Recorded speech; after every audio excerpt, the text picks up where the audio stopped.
Aradın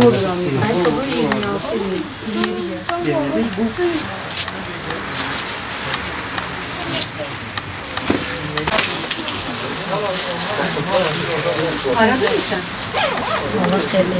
8 numarada. Tamam mı? Sen ayarladı.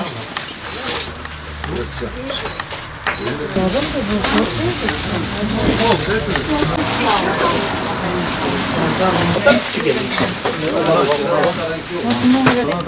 Yok hocam sen bu. Ha ben ister istemez başka böyle.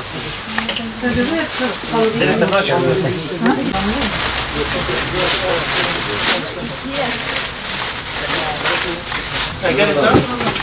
Neden abi? Abi gel.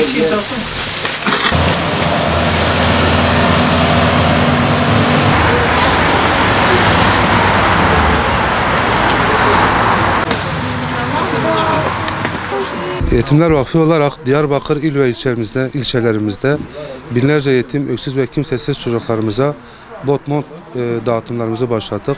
Bu çalışmada bizden desteklerini esirgemeyen bu hayırlı işte bizi de ortak eden hayırseverlerimize teşekkür ederiz.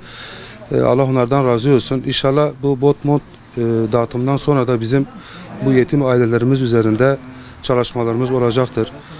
Bu konuda da desteklerini bekliyoruz. Hayırlarını bizden esirgemezsen, yardımlarını bizden esirgemezsen inşallah.